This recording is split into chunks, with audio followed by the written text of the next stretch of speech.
없나이다. 아멘. 하나님의 말씀 구약성경 842쪽 시편 56편입니다. 시편 56편 10절 11절 두 절 말씀을 같이 봉독하겠습니다. 시작. 내가 하나님을 의지하여 그의 말씀을 찬송하며 여호와를 의지하여 그의 말씀을 찬송하리이다. 내가 하나님을 의지하였은즉 두려워하지 아니하리니 사람이 내게 어찌하리이까. 아멘. 기독교의 능력은 복음에 있습니다. 교회의 능력은 어디 있습니까? 바로 거룩성에 있습니다. 교회가 왜 거룩한가 하면 교회는 하나님이 구별하시고 하나님이 선택한 사람들의 모임이기 때문입니다. 그리고 교회에는 기도와 말씀이 있기 때문이죠.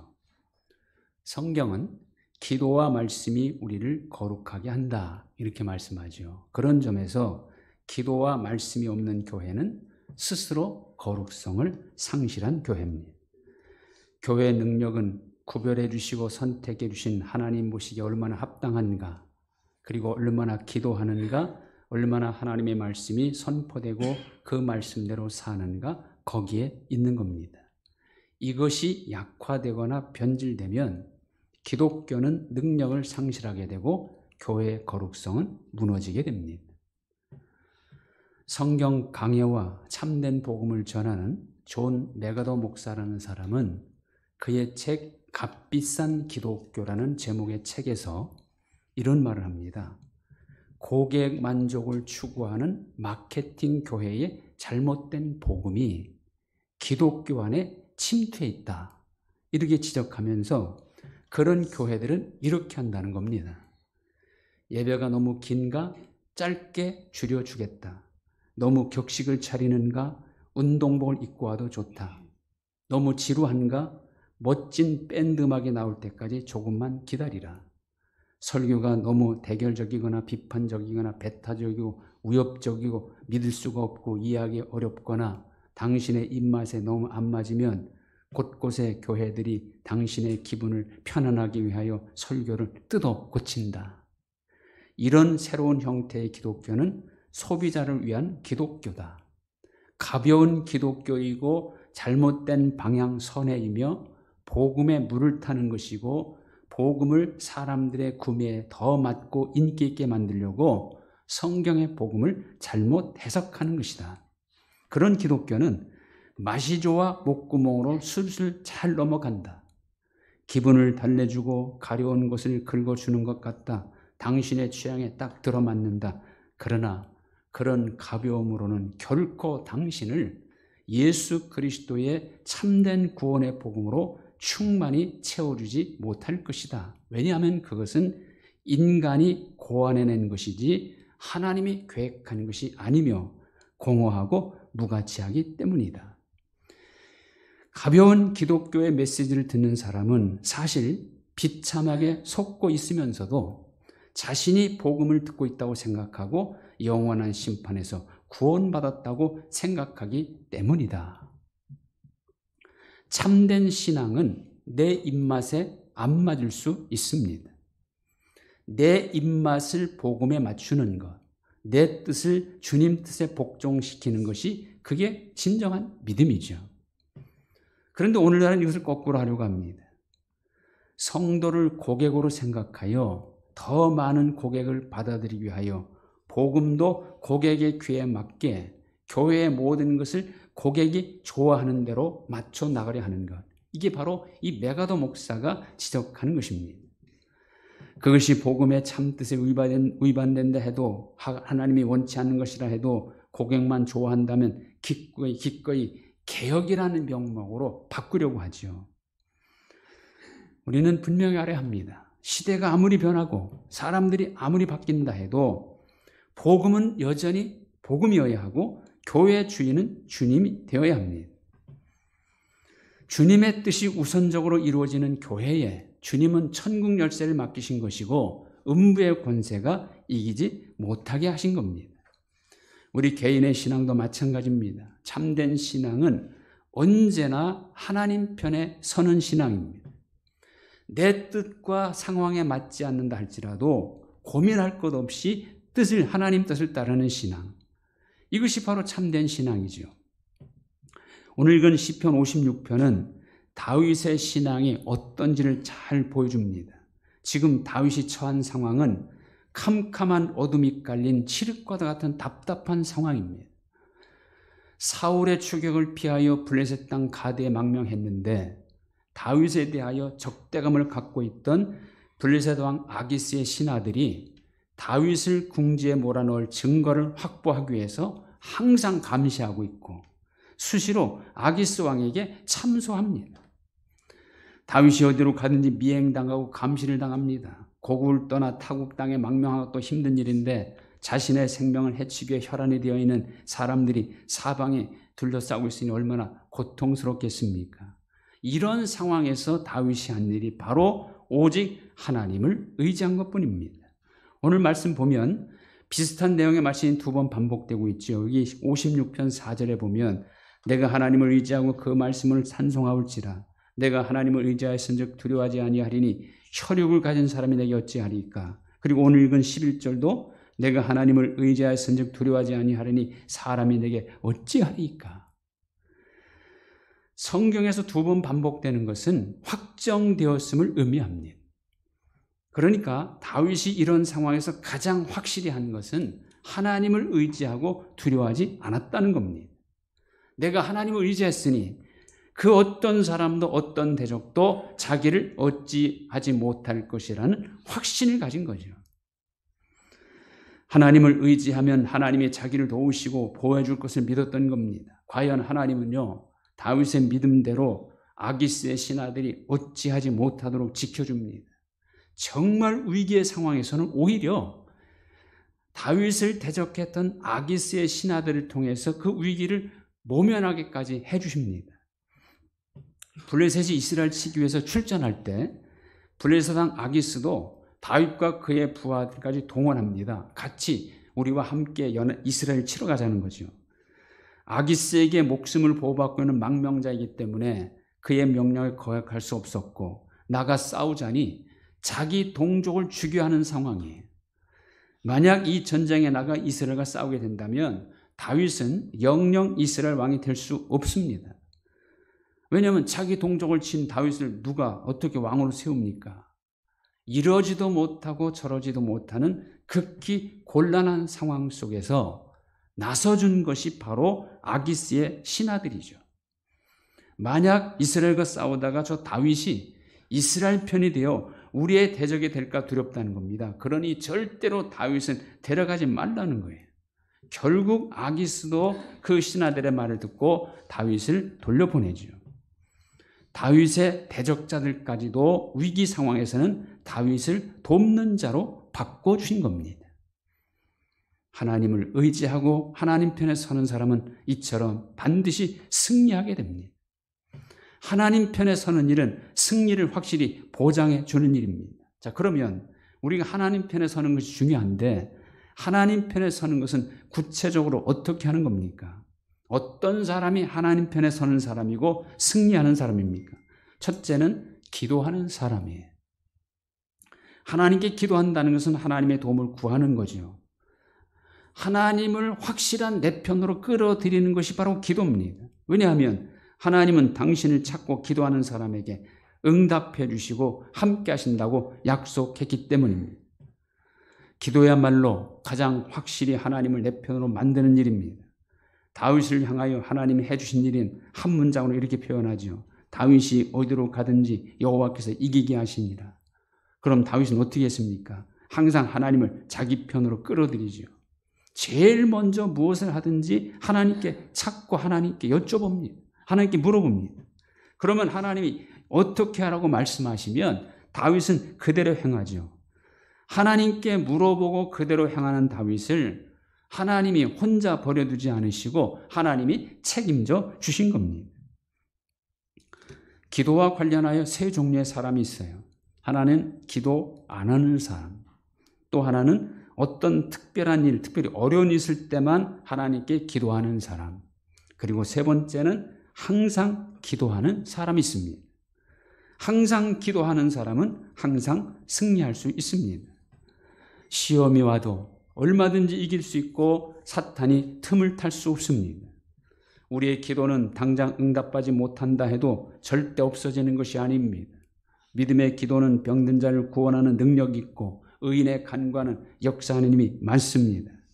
우리의 기도는 전부가 다 하나님께 상달됩니다. 요한계시록 8장 3절 4절은 왜 우리가 항상 기도해야 하는 이유를 분명히 증거하죠. 또 다른 천사가 와서 제단 곁에 서서 금 향로를 가지고 많은 향을 받았으니 이는 모든 성도의 기도와 합하여 보좌 앞 금 제단에 드리고자 함이라. 향연이 성도의 기도와 함께 천사의 손으로부터 하나님 앞으로 올라가는지라. 기도는 향연과 같이 하나님 앞에 다 올라간다는 거예요. 그것도 금향로에 담겨서. 누구의 기도가? 여기 보니까 모든 성도의 기도, 이렇게 말합니다. 분명 모든 성도의 기도, 그 기도는 금향로에 담겨 하나님 앞에 다 올라가는 겁니다. 하나님은 우리의 기도를 들으시고 깊이 새겨 놓으십니다.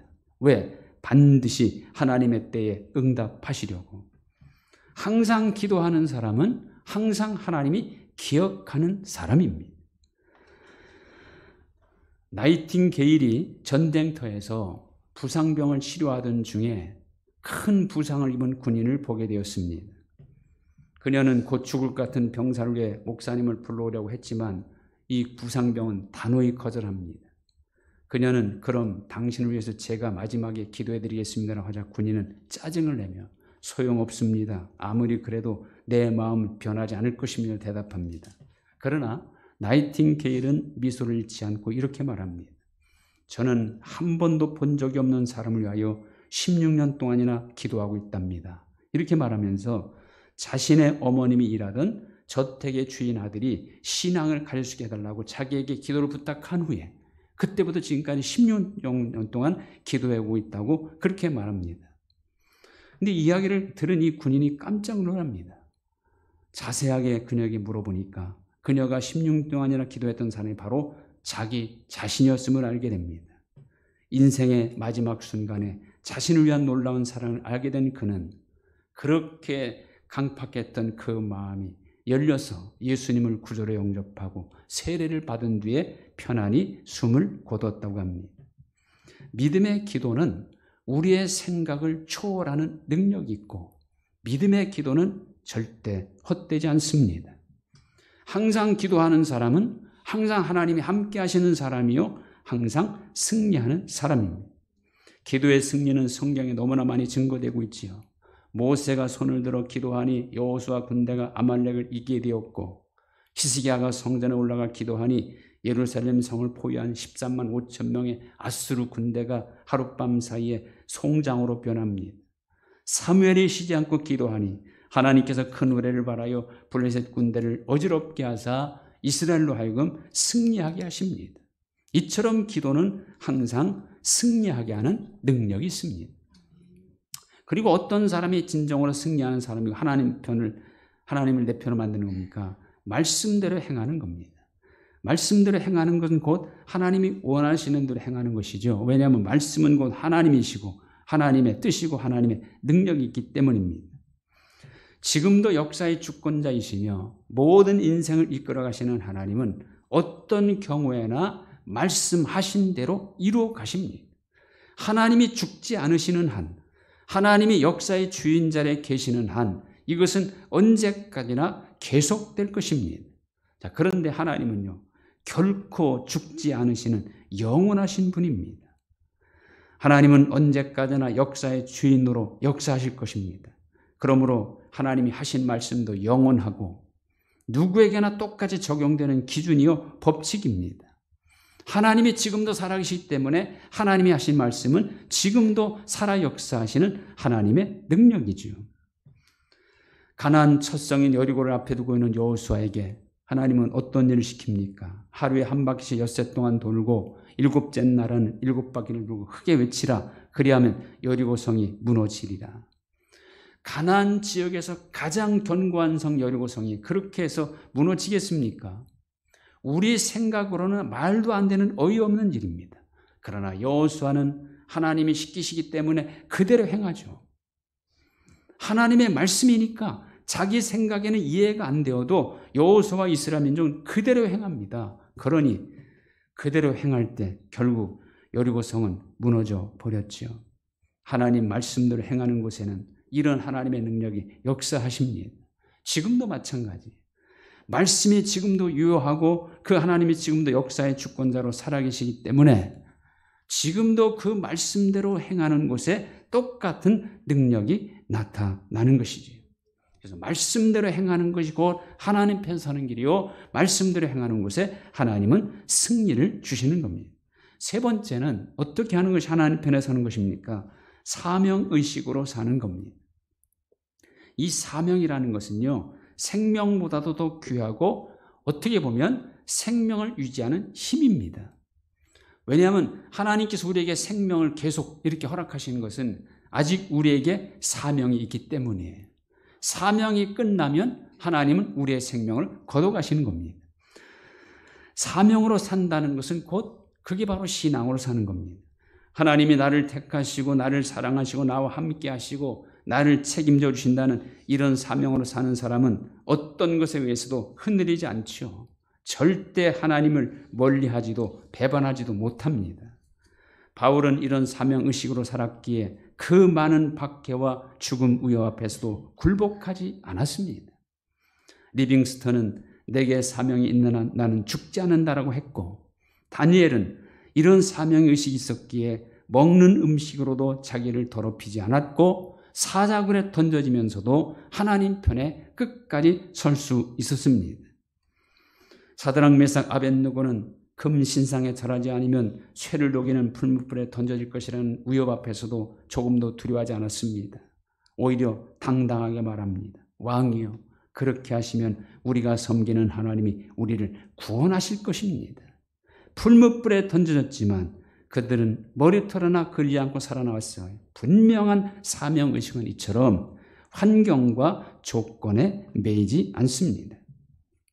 지금은 어느 때야말로 우리 그리스도인들이 사명의식을 가지고 살아야 할 때입니다.